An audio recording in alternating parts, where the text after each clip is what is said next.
नमस्कार दोस्तों, अमावस्या और पूर्णिमा दो बहनों की कथा आपको इस वीडियो में सुनाएंगे। पौराणिक कथा के अनुसार एक राजा और एक रानी थे।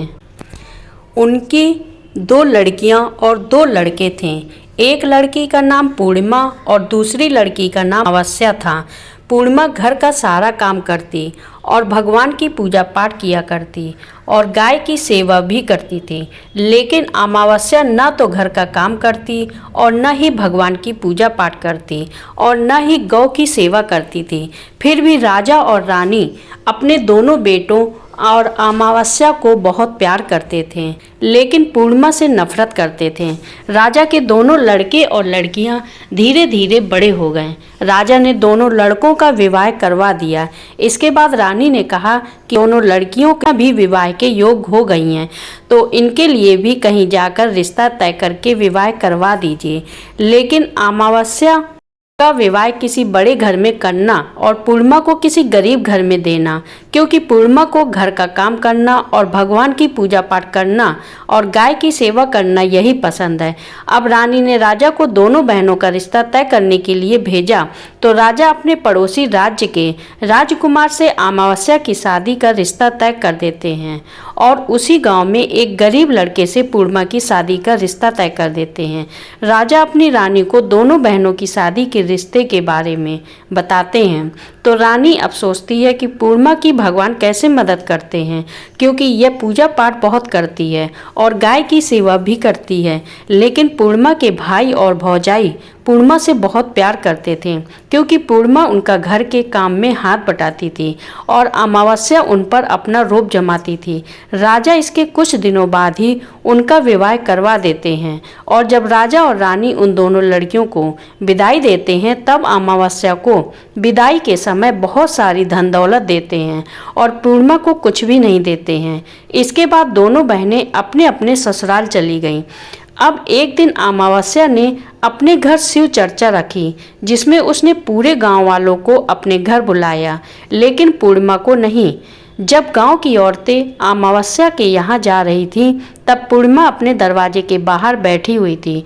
तो उन औरतों ने पूर्णिमा से कहा कि तुम्हारी बहन के शिव चर्चा है, तुम नहीं चलोगी क्या? पूर्णिमा ने कहा, मुझे तो बुलाया ही नहीं, मैं कैसे चल सकती हूँ। औरतों ने कहा, बुलाया नहीं तो क्या हुआ, वहाँ तो भगवान की शिव चर्चा है, तुम चलो हमारे साथ। पूर्णिमा उन औरतों की बात मानकर उनके साथ चली जाती है। जब अमावस्या की नज़र पूर्णिमा पर पड़ी, तो अमावस्या ने गुस्से में आकर पूर्णिमा से कहा कि तू यहाँ कैसे चली आई, तुम्हें तो मैंने बुलाया ही नहीं।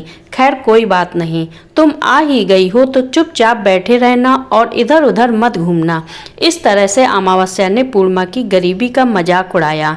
अमावस्या की यह बातें सुनकर पूर्णिमा की आंखों से आंसुओं की धारा बहने लगी और भगवान शिव से हाथ जोड़कर पूर्णिमा मन ही मन विनती करने लगी, हे भगवान, क्या पूजा पाठ करना, घर का काम करना और गौ सेवा करना यह गलत है? आखिर मेरा कसूर क्या है?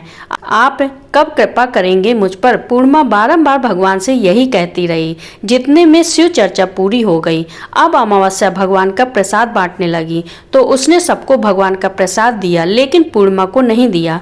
पूर्णिमा बिना प्रसाद के ही घर लौटने लगी, तो रास्ते में उसने सोचा कि बच्चे प्रसाद मांगेंगे तो मैं उन्हें क्या कहूँगी। उसने सोचा कि मैं अपने मायके अपने भाई और भौजाई के यहाँ जाऊँगी और वहाँ से बच्चों के लिए कुछ लेकर आऊँगी। ऐसा सोचते हुए वह अपने घर आ गई और उसने अपने पति और बच्चों से कहा कि मैं अपने मायके जा रही हूँ। उन्होंने कहा ठीक है, और पूर्णिमा मायके के लिए रवाना हो गई। चलते चलते एक चबूतरा आया, जिस पर तुलसी का पौधा लगा हुआ था और उस चबूतरे पर एक बूढ़ी औरत, वह कोई और नहीं साक्षात तुलसी माँ थी।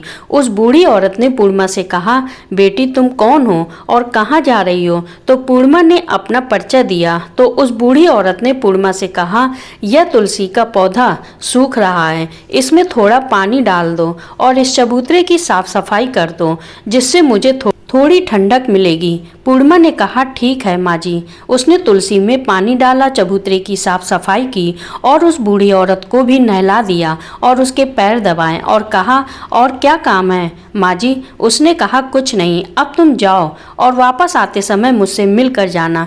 पूर्णिमा ने कहा ठीक है माँ जी और वह वहाँ से रवाना हुई। तो चलते चलते आगे एक शिव मंदिर आया। वहाँ पर भी एक बूढ़े बाबा मिले जो चबूतरे पर बैठे हुए थे।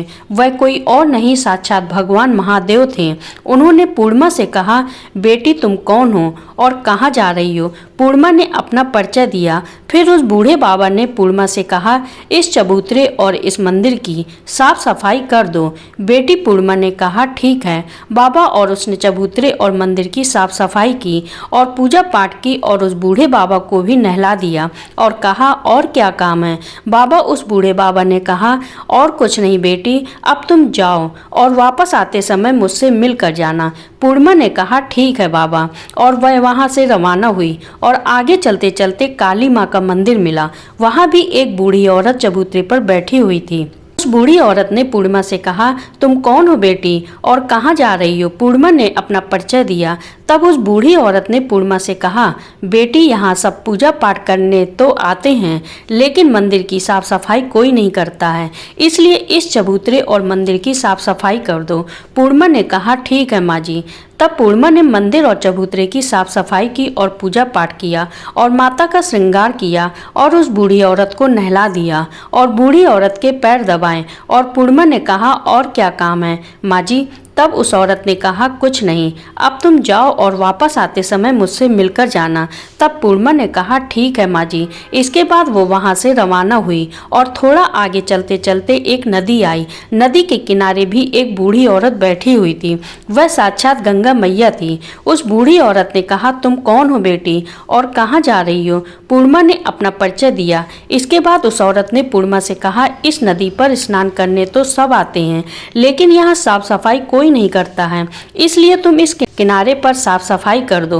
पूर्णिमा ने कहा ठीक है माँ जी। पूर्णिमा ने वहां पर साफ सफाई की और उस बूढ़ी औरत के पैर दबाए और कहा और क्या काम है माँ जी। उस बूढ़ी औरत ने कहा कुछ नहीं बेटी, अब तुम जाओ और वापस आते समय मुझसे मिलकर जाना।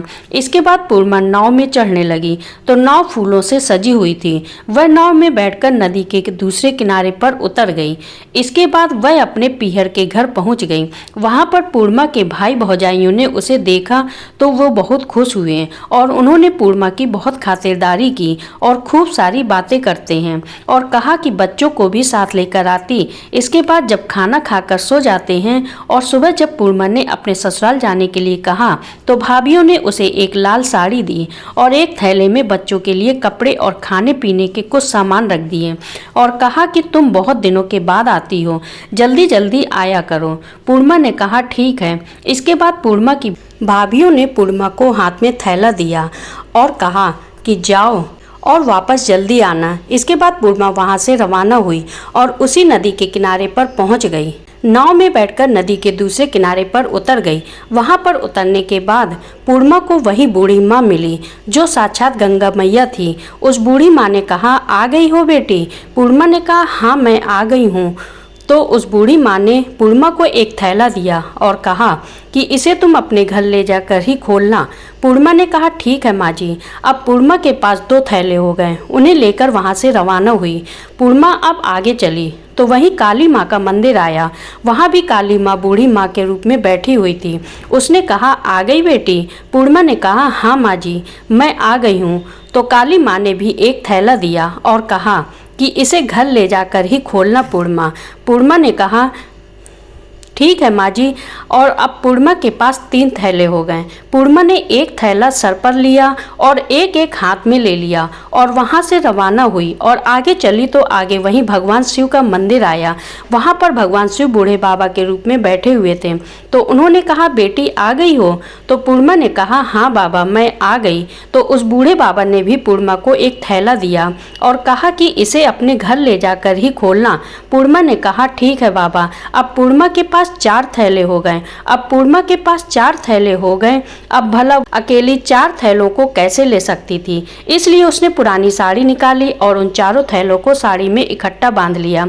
और अब पूर्णिमा वहां से रवाना हुई और थोड़ा आगे चली तो वहां तुलसी माँ बूढ़ी औरत के रूप में बैठी हुई मिली। उसने पूर्णिमा से कहा, आ गई हो बेटी? तो पूर्णिमा ने कहा, हाँ माँ जी, मैं आ गई। तो तुलसी माँ ने भी पूर्णिमा को एक थैला दिया और कहा कि इसे घर ले जाकर ही खोलना। पूर्णिमा ने कहा, ठीक है माँ जी। अब पूर्णिमा के पास 5 थैले हो गए। पूर्णिमा वहां से रवाना हुई और सीधे अपने घर आ गई। पूर्णिमा ने थैलों को नीचे रखा और सबसे पहले अपने मायके का थैला खोलकर देखने लगी तो उसमें बच्चों के लिए अच्छे अच्छे कपड़े और बच्चों के खाने पीने की चीजें और कुछ गहने थे। पूर्णिमा ने अपने बच्चों को वो नए नए कपड़े दिए और खाने पीने की चीजें दी तो बच्चे बहुत खुश हुए। अब पूर्णिमा ने दूसरा थैला खोला जो उसे गंगा माँ ने दिया था। उसमें सोना और चांदी भरा हुआ था।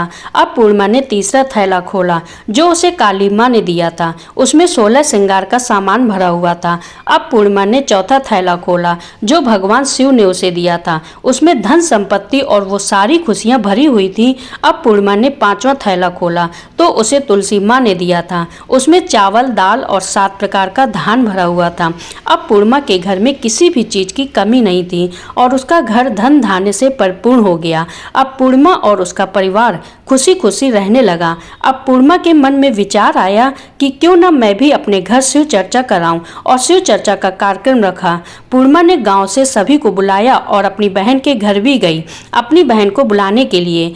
अब अमावस्या अपनी बहन के घर शिव चर्चा में आई तो उसने देखा कि पूर्णिमा के घर में किसी भी चीज की कमी नहीं है। इतनी धन दौलत देखकर अमावस्या आश्चर्यचकित रह गई और उसने पूर्णिमा से कहा कि तुम्हारे घर में इतनी धन दौलत कैसे आई? पूर्णिमा ने कहा, देखो बहन, तुमने शिव चर्चा रखी और उसमें मुझे नहीं बुलाया तो भी मैं बिन बुलाए तुम्हारे घर आई और तुमने भगवान का प्रसाद तक मुझे नहीं दिया और तुमने मेरी गरीबी का मजाक भी उड़ाया। उसके बाद मैं जब अपने घर आ रही थी तो रास्ते में मेरे मन में विचार आया कि घर पर बच्चे जब प्रसाद मांगेंगे तो उन्हें मैं क्या कहूँगी, इसलिए मैंने सोचा कि मैं अपने मायके जाऊँगी और मैं अपने मायके चली गई और जो कुछ भी घटना हुई वह सब अमावस्या को बता दी।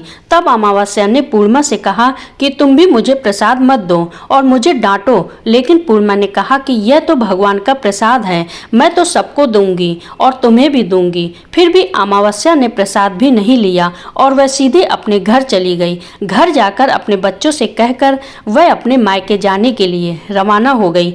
चलते चलते रास्ते में वही तुलसी माँ मिली जो चबूतरे पर बूढ़ी माँ का रूप धारण करके बैठी हुई थी। उस बूढ़ी माँ ने अमावस्या से कहा, बेटी तुम कौन हो और कहाँ जा रही हो?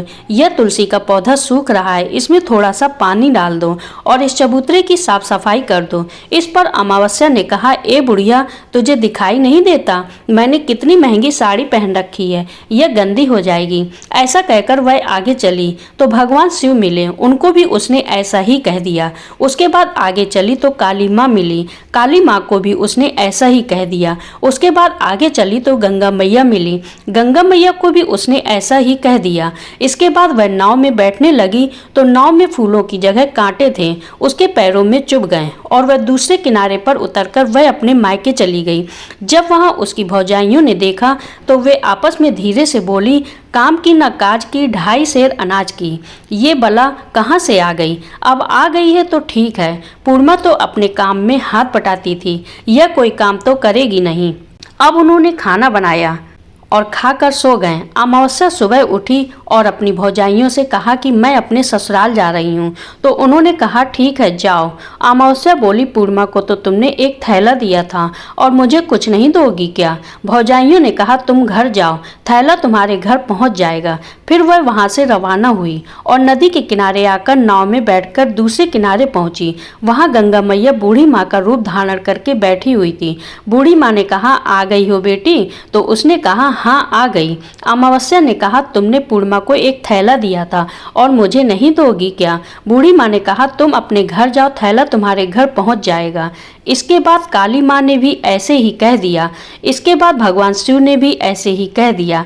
इसके बाद तुलसी माँ ने भी ऐसे ही कह दिया। इसके बाद जब वह अपने घर पहुंची तो आंगन में 5 थैले रखे हुए थे। अमावस्या ने अपने मन में सोचा कि आज तो मैं निहाल हो गई। उसने जल्दी जल्दी से सभी थैलों को खोला तो उसमें किसी में मिट्टी, तो किसी में पत्थर, तो किसी में कंकड़, किसी में कोयला, किसी में सांप बिच्छू भरे हुए थे। यह सब देखकर उसने अपना सर पकड़कर कहने लगी, हे भगवान, मुझे मायके में भी कुछ नहीं मिला और इन थैलों में भी कुछ नहीं मिला। इसके बाद अमावस्या दौड़ती हुई अपनी बहन पूर्णिमा के घर जाती है और पूर्णिमा से कहती है, तुझे तो इतना सब कुछ मिला और मुझे कुछ नहीं मिला, आखिर क्यों? पूर्णिमा ने कहा कि मैं जब अपने मायके जाती हूँ तो अपनी भौजाइयों के साथ मिलकर काम करती हूँ और तुमने कभी उनकी इज्जत नहीं की है, इसलिए तुम्हें वो भला क्या देती। और इसके बाद तुमने गंगा माँ को भी ठुकरा दिया और काली माँ को भी ठुकरा दिया और भगवान शिव को भी ठुकरा दिया और तुलसी माँ को भी ठुकरा दिया, इसलिए उन्होंने भी तुम्हें कुछ नहीं दिया। अमावस्या बोली, बहन मुझे माफ़ कर दो, मैंने सदा तुम पर अत्याचार किए हैं, मुझे कुछ नहीं मिला तो कोई बात नहीं, मैं भगवान की भक्ति करके सब कुछ प्राप्त कर लूँगी, मुझे इसका रहस्य बताओ। तो पूर्णिमा ने कहा, तुम 3 सूत्र का ज्ञान ले लो। पहले सूत्र में दया मांगना और दूसरे सूत्र में चर्चा करना और तीसरे सूत्र में 108 बार ओम नमः शिवाय का जाप करना। बहन, भगवान ने जो 3 सूत्र दिए हैं इनको अपने हृदय में बसा लेना। मैंने सच्चे मन से भगवान की पूजा पाठ की, इसलिए मेरे पास कुछ नहीं था, फिर भी भगवान ने मुझे सब कुछ दिया और तुम्हारे पास जो सब कुछ था वो भी खत्म हो गया। इसके बाद अमावस्या अपने घर आ गई और भगवान की पूजा पाठ करने लगी और भगवान शिव से माफ़ी मांगने लगी और गौ सेवा करने लगी और दूसरों की मदद करने लगी।